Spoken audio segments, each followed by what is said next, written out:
এই মুহূর্তে যে খবরের দিকে নজর রাখবো, পুলিশ কর্তার বাড়িতে এই সাইবার প্রতারণা, কোটি কোটি টাকার সাইবার জালিয়াতি, সাইবার প্রতারণার অভিযোগে পাকড়াও করা হয়েছে তরুণীকে। আমার সঙ্গে অনুপ চক্রবর্তী রয়েছে, অনুপের সঙ্গে কথা বলবো। অনুপ, দুটো বিষয় জানতে চাইবো। এক, কিভাবে এই জালিয়াতি চলতো, আর কিভাবে পাকড়াও তরুণী? কোটি কোটি টাকার সাইবার প্রতারণার অপরাধ ইতিমধ্যে প্রথমে তরুণীকে কিন্তু আটক করা হয়েছিল। পরবর্তী ক্ষেত্রে যখন আটক করা হয়, পাঁশকুড়া থানার পুলিশ একেবারে দমদম থানা পুলিশের সঙ্গে নিয়ে বিমানবন্দরের কাছে মতিলাল কলোনি, সেখানে নিরুপম চ্যাটার্জির একজন পুলিশ আধিকারিক, তার মূলত বাড়ি, সেখানেই ভাড়া নিয়ে কিন্তু একেবারে এই সাইবার প্রতারণা চলত। এবং মেদিনীপুরের পাঁশকুড়া থানায় একটা লিখিত মর্মে অভিযোগ দায়ের হয়েছিল। সেই অভিযোগের ভিত্তিতেই কিন্তু পুলিশ একেবারে আজকে তল্লাশিতে আসে এবং সেখান থেকে এখনো পর্যন্ত 14 জনের বেশি ব্যক্তিকে, তরুণী সহ 14 জনের বেশি জনকে কিন্তু গ্রেপ্তার করা হয়েছে।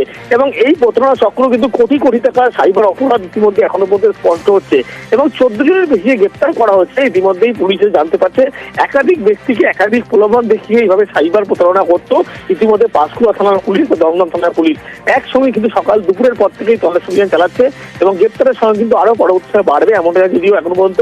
অনুপ, আরো একবার জানতে চাইবো, এই ঘটনায় মোট কতজনকে গ্রেফতার বা আটক করা হয়েছে? পুলিশের পক্ষ থেকে বলা হচ্ছে 14 জনের বেশি গ্রেপ্তার করা, তার মধ্যে 3 জন মহিলা আছে, বাকি সব পুরুষ। এখনো পর্যন্ত গ্রেপ্তারি আরো বাড়বে বলে এমনটা পুলিশ জানাচ্ছে যে কোটি কোটি টাকার এইভাবে প্রতারণা করা হয়েছিল, সাইবার প্রতারণা।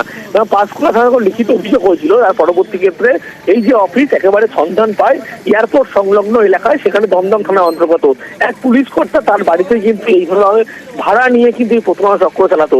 ইতিমধ্যেই পুলিশের পক্ষ থেকে যাবতীয় বিষয় খতিয়ে দেখা হচ্ছে, তল্লাশি অভিযান জারি রয়েছে, 14 জনের বেশি ব্যক্তিকে কিন্তু গ্রেপ্তার করা হয়েছে। বেশ অনুপ।